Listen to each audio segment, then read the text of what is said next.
Hello, welcome to our new episode. Our food craving today is Yema Cake, a Filipino classic dessert, soft and creamy. For our first step, prepare everything on hand and let's make our cake base chiffon. I have cake flour, salt, and baking powder here, and then I have sugar as well. Then sieve this one 3 times. I will be putting the exact ingredients in the description below to make it easier for you. Before you start mixing in, set your oven first to 150 degrees Celsius. And oh, by the way, for those who are new here in our channel, please don't forget to like, share, and subscribe, and please drop a comment as well. When all the dry ingredients are mixed in, let's separate the egg yolk and egg whites. This time, I only need the egg yolk for now. Make sure that all our ingredients are in room temperature before you start. Then, add the egg yolks to our dry ingredients. Add oil and then water.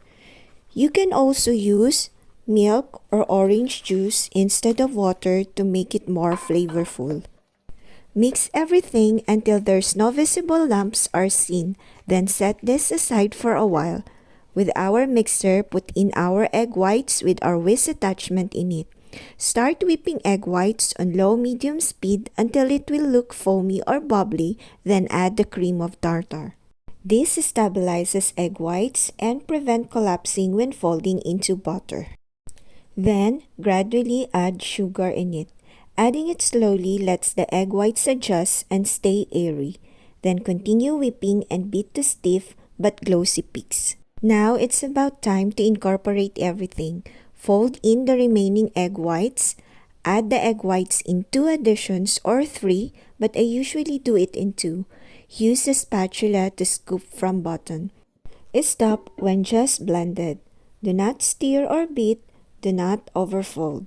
Butter should be light, airy, smooth, and lightly thick but flowing. And now, this is the second remaining egg whites. Observe how I mix. Cut down the middle and then fold. Turn bowl and repeat again. And stop when just blended. By now, your oven should be ready. Use an ungreased baking pan and bake immediately. Again, there should be no grease to your pan. I use 8x4 size baking pan here, and then I bake this for 45 minutes. But the baking time is always depending to your oven, so mine is different to yours. Let's check the cake. This is after 30 minutes of baking, and we will check if it's already done. Very quick check. Pinch a bit of the cake, and if it springs back at once, then it's done.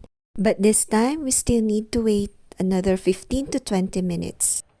Let's check again. See the difference now? Now we're done. Remove from oven and cool it in a cooling rack to circulate the air.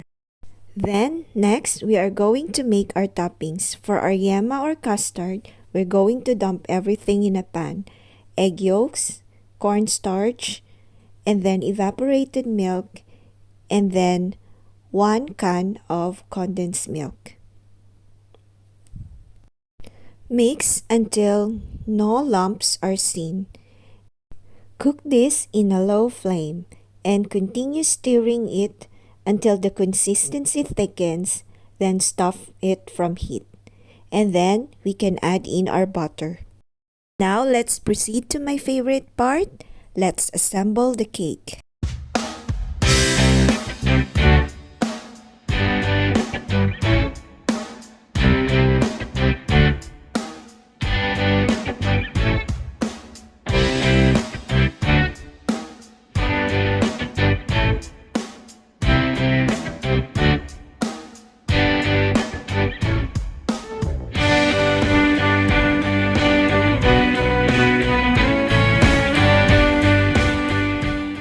For our final touch, let's add more cheese. And this is now our finished product. Very creamy, cheesy, and very soft. Thanks for watching!